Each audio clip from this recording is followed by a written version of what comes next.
Salam marketing dan kewirausahaan. Ketemu lagi dengan saya pada video kali ini yang akan mencoba membahas mengenai produk-produk apa saja yang bisa ditawarkan kepada konsumen. Nah, mengenai produk ini biasanya di buku-buku ekonomi gitu ya. Di buku ekonomi biasanya dibagi jadi dua saja.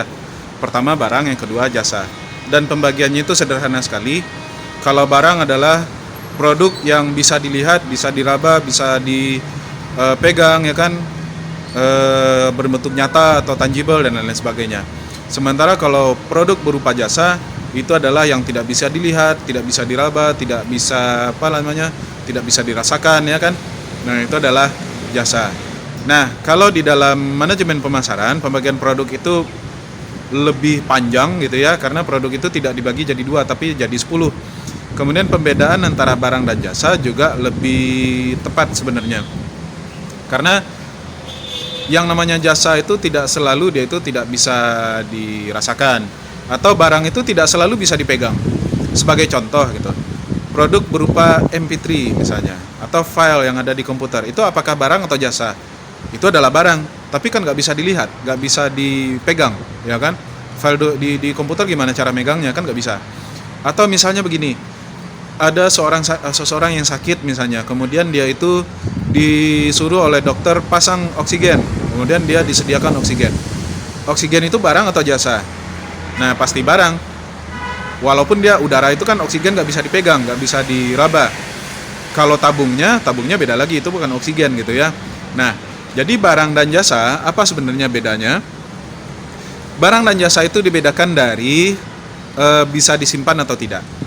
Barang adalah segala sesuatu atau produk-produk yang bisa disimpan, jadi bisa di stok gitu ya. Sementara kalau jasa itu tidak bisa disimpan. Jasa itu produknya harus dikonsumsi dan diproduksi pada waktu yang bersamaan. Itu kuncinya. Jadi kalau MP3 bagaimana? MP3 itu diproduksinya entah kapan, dinikmatinya entah kapan. Jadi itu adalah barang. Oksigen bisa disimpan karena ada mililiternya, ada cc-nya, ada segala macam. Jadi pembedaan barang dan jasa yang lebih tepat itu seperti itu ya. Jadi barang itu yang bisa disimpan, jasa itu yang tidak bisa disimpan. Kalau jasa pendidikan bagaimana? Nah, kembali lagi, kalau Anda ikut kuliah sama saya di kelas, itu kan saya produksi, saya ngomong di kelas, langsung Anda itu mendengarkan atau mengkonsumsinya, itu adalah jasa. Tapi kalau Anda kuliah sekarang, di video ini kan saya bikinnya hari ini. Anda nontonnya bisa jadi seminggu lagi, 2 minggu lagi, bisa jadi tahun depan, bisa jadi nggak tahu, siapa tahu nanti video ini lama, saya sudah tua gitu ya. Anda baru nonton videonya. Nah, video ini adalah barang. Nah, jadi pembedanya begitu. Musik itu apakah barang atau jasa? Ya dilihat dari cara penyimpanannya. Kalau seandainya musik itu Anda dengarkan di komputer, orangnya sudah rekamannya sudah lama, kemudian Anda baru dengarkan sekarang gitu ya, kemudian nanti Anda dengarkan lagi, itu adalah barang. Tapi kalau Anda mendengarkan musik live, Anda nonton konser misalnya, itu adalah jasa. Jadi barang dan jasa, barang bisa disimpan, jasa tidak bisa disimpan. Jadi coba dihapuskan gitu ya, coba di-delete. Barang itu bukan yang bisa dipegang-pegang, bukan yang itu lagi. Oke. Setelah pembagian dua jenis barang itu, masih ada kelanjutannya. Barang jenis yang ketiga adalah event atau peristiwa atau acara. Jadi perusahaan-perusahaan sekarang dia menggabungkan antara barang dan jasa tadi, ya kan? Ada yang berupa barang, ada yang berupa jasa. Event itu adalah kegiatan-kegiatan atau acara-acara. Makanya sekarang ada perusahaan-perusahaan yang khusus dia itu menyediakan event. Misalnya wedding organizer. Kalau zaman dulu, zaman saya misalnya, kalau mau menikah ya urus sendiri, cari tenda sendiri, cari catering sendiri, cari karangan bunga orang lain ya, cari apa lagi ya, dan lain-lain sebagainya gitu ya. Tapi kalau zaman sekarang tidak, Anda cukup sediakan uang, ya kan, Anda bayar wedding organizer, itu sudah disediakan semua, kecuali pasangannya, mungkin pasangan Anda cari sendiri. Jadi sudah dengan paket-paket tertentu gitu ya, dengan uang sekian gitu. Nah, Anda bisa paket wedding yang ada bandnya, ada fotografernya, ada ininya. Uang Anda sedikit misalnya, ya wedding organizer bersedia juga, tapi paketnya tidak selengkap yang pertama tadi. Jadi ada barang, ada jasa, ada event. Nah, kemudian jenis produk selanjutnya adalah pengalaman atau experience. Beberapa perusahaan atau organisasi atau pedagang gitu ya, dia jualnya tidak barang, tidak jasa, tapi yang dijual itu adalah pengalaman. Ketika orang mengkonsumsi barang atau jasa, kemudian yang diingat adalah pengalamannya, maka yang dijual oleh perusahaan itu sebenarnya adalah pengalaman. Misalnya, wisata. Wisata itu kan yang dijual adalah pengalaman. Anda kalau pergi berwisata, siapapun ya di dunia ini, saya rasa nggak ada orang berwisata itu ya cuman sekedar lihat-lihat saja. Pasti dia foto-foto ya kan. Kemudian dia itu ceritakan sama orang lain, wah saya kemarin pergi liburan ke Bukit Tinggi, saya menemukan ini, saya gini. Itu kan pengalaman yang diceritakan. Jadi orang itu dia berwisata, dia keluarkan uang, dia luangkan waktunya supaya bisa mendapatkan pengalaman, ya kan? Nah, tidak hanya wisata saja, banyak lagi yang lain. Misalnya rumah makan. Sekarang sudah banyak rumah makan yang dia itu tidak hanya jual makanan saja, tapi juga jual pengalaman. Sebagai contoh, ada satu rumah makan di Jawa Barat kalau nggak salah, dia jual ikan bakar. Nah, kalau jual ikan bakar saja berarti jual barang. Tapi dia jual ikan bakarnya tidak begitu saja, tapi dia begini, kalau ada orang yang datang, mau beli ikan bakar, yang dikasih bukan ikan bakar, tapi kasih pancing. Nah, disuruh mancing dulu, mancing dulu, nanti dapat ikan, ya kan, nanti ikannya dipilih, oh saya mau makan yang ini katanya. Kemudian dibersihkan, kemudian bakar sendiri. Jadi yang bakar juga bukan orang yang di restoran itu, tapi yang bakar adalah konsumennya, orang yang datang, ya kan? Nah, itu laku keras. Kenapa seperti itu? Karena yang dijual bukan ikan bakar sebenarnya, tapi pengalaman. Kok bisa laku? Karena mereka jualnya di kota besar, ya kan? Jadi kalau di kota besar seperti di Jakarta misalnya, orang kan bekerjanya sangat sibuk dari pagi sampai sore, hari Senin sampai Sabtu. Hari Minggu mereka ingin refreshing, mereka ingin ingin supaya pikiran ini bisa lapang gitu. Caranya gimana? Mancing, ya kan? Bakar ikan gitu. Apalagi kalau bawa keluarga kan seru sekali. Jadi restoran tadi dia tidak jual ikan bakar sebagai barang, tapi dia jual pengalaman, ya kan? Sama halnya seperti orang di Singapura. Orang di Singapura kalau tidak pernah keluar dari Singapura dari kecil sampai besar, maka seumur hidup dia nggak akan pernah lihat sawah. Seumur hidup dia nggak pernah lihat sapi, ya kan? Kalau kita di sini di Indonesia ya biasa saja, ya kan? Maka orang-orang Singapura itu dia pergi ke Indonesia khusus untuk melihat sapi saja. Maka ada beberapa perkebunan peternakan di Indonesia yang sudah memahami hal tersebut, dia kasih paket-paket wisata, paket memandikan sapi misalnya.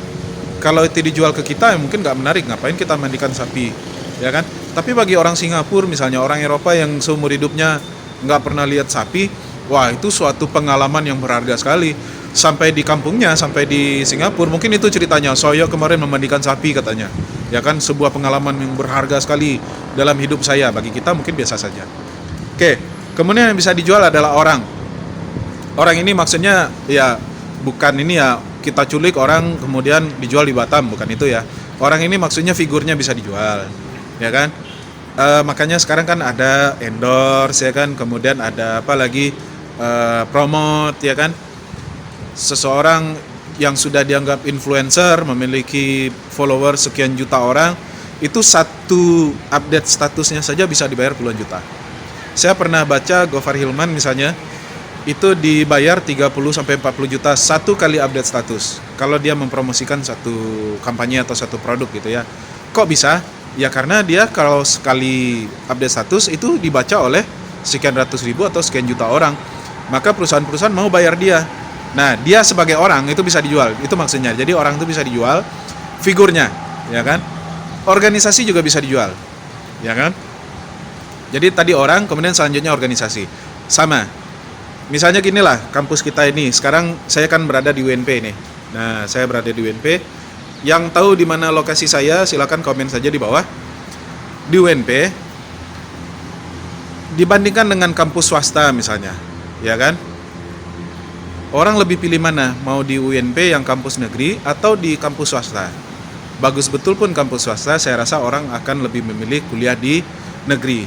Kenapa? Karena kampus negeri itu secara nama gitu ya lebih menjamin, ya kan? Kemudian dia itu lulusannya sudah tersebar. Artinya negeri ini lebih apa ya daripada swasta. Kalau swasta itu bagus sebenarnya, cuman namanya saja kampus swasta gitu. Orang masih berpikir juga untuk ikut kampus swasta. Kalau bisa milih gitu ya. Kalau Kalau seandainya lulus tidak lulus itu kan beda lagi. Kalau bisa milih, Anda bisa milih nih tanpa harus tes, pilih swasta atau kampus negeri. Pasti orang lebih senangnya ke kampus negeri. Nah, apakah di kampus negeri itu teorinya lebih banyak gitu misalnya? Atau misalnya gini, di kampus swasta Anda belajar matematika 1+1 sama dengan 2. Kalau kampus negeri lebih hebat, 1+1 sama dengan 5 misalnya. Kan tidak seperti itu, di negeri sama saja. Teori yang dipelajari juga sama saja. Tapi nama organisasinya itu lebih menjual.